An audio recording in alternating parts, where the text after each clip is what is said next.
And he started out by saying he's happy, upbeat, and doing well, though that clearly contradicts a recent psychological report from the lawsuit that he has filed against the company that released the infamous text messages. But Kilpatrick also admitted to the parole board chair that what landed him in prison was criminal, and he takes full responsibility. They talked about his crime.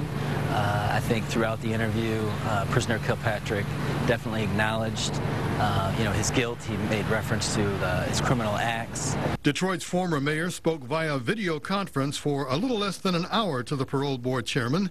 Department of Corrections spokesman Russ Marlin was present during the call and spoke to Action News. Several times acknowledged that, he would try to move on with his life and recognize what he did was wrong. Marlin also tells Action News that Kilpatrick recognizes that he played a major role in driving down morale in Detroit, but Kilpatrick believes that he has learned from his experience and has a valuable message to share.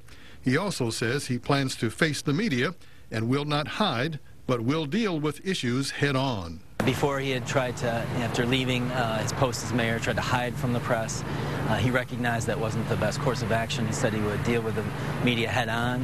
He said if they were outside the prison, if he was paroled, he would talk to them. He said he would address the issues head on and be honest and upfront. When he is out of prison, Kilpatrick says he plans to start his own company doing public speaking and consulting. But so far, he says he has had few offers to speak and says he would be the only employee. He also would like to return to Texas to be with his wife and children. Kilpatrick was allowed to have a representative with him at the Jackson prison. He chose his mother, former U.S. Congresswoman Carolyn Cheeks Kilpatrick. He said that he's done with politics. He said he was never really happy as mayor of the city of Detroit, that he's happy now.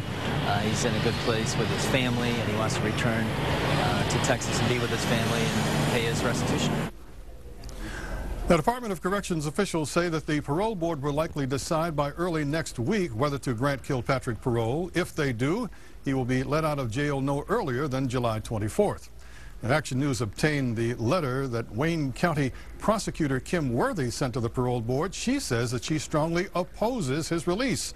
She stated, quote, Mr. Kilpatrick has attitude problems and refusal to accept responsibility for his actions. That parole issue deals with Kilpatrick's perjury case, and he and others are still facing federal charges in the City Hall corruption scandal. That case is expected in federal court June 27th. Kilpatrick, his father, and 3 others are accused of taking kickbacks and bribes.